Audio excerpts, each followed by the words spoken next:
asalaamaaleykum wa rahmatullahi wa barakaatuhu mbokk yi bi mooy suñu ñaareelu vidéo ci tomb bi ñuy waxtaanee mu jëm ci rafetal jëmale suñuy ñaari waajur ndax loolu noonu yàlla moom moo ñu ko dénk gis nga dama naan yàlla subhanahu wa taala même bu fekkoon ne dénkuñu sax pour ñu rafetal suñuy ñaari waajur jëmale suñuy ñaari waajur doomu aadama bu nekk bu am ngor bu nekk danga ko war a def ndax boo xoolee fa mu jaar ak yow te waxoon nañ ko ci vidéo bii passé waaye dafa am benn vidéo boo xamante ne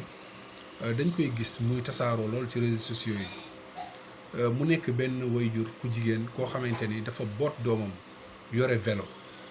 di daw mu jékki-jékki benn bëy mu mbëkk ko mu daanu ak doom ji ñoom ñaar ñëpp ñu daanoondoo ñu koy partagé ki filmé loolu noonu kooku li mu def rafetul naka noonu ñi nga xamante ni ñoom ñoo koy partagé loolu rafetul ndax jigéen moom moo daanu rawatina nag mu boot doomam nag ak ci condition yooyu noonu di dawal vélo gis nga day waral doomu aadama di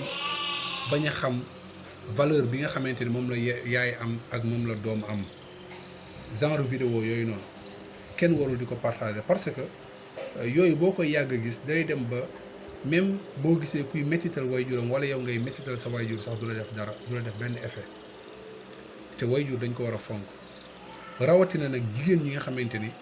ñoom ñooy soq mooy ñuy dëbb ñi nga xamante ni dañuy dëbb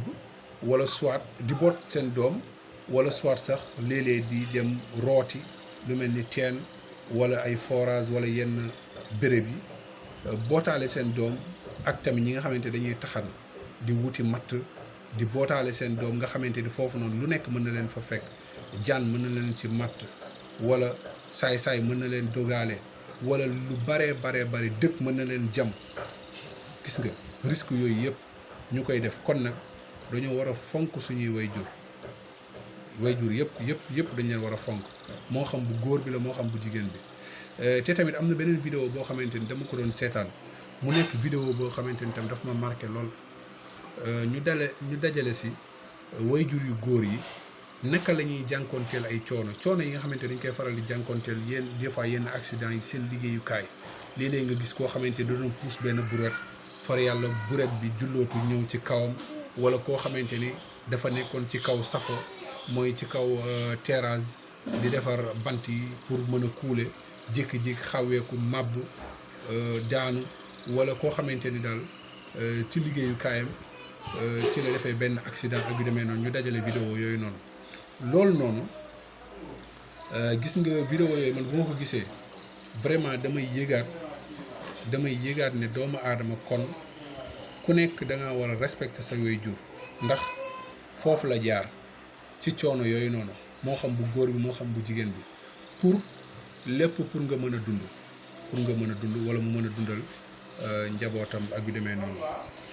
kon nañu gën a bàyyiwaat xel suñu diggante ak suñu waajur rawatina nag ñi nga xamante ne nag ñoom dañuy gëdd seen waajur di leen jànni ak tamit bu ñu waxee benn ñoom ñu wax fukk ak tamit ñu jékki-jékki naan dañuy abandonné seen waajur am na ñoo xamante ni sax fi may waxee yow du ñu tuddanteeg seen waajur loolu musiba la wala ñoo xamante ni xamuñu seen waajur nekk ñoo ngi toppatoo ñeneen ñu dul seen waajur moo xamante dañoo ñibbil seen sëriñ moo xam sëriñ bu mu mënti doon laay wax wala nga dem dëkkali ji kenn te fekk yow njëriñ googu nga am sa waajur ñoo la teetale ba nga am njëriñ boobu noonu kon da nga ko war a delloowaat ci say waajur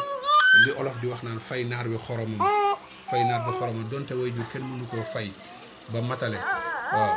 barakallahu fiikum wa jazakumullahu xayran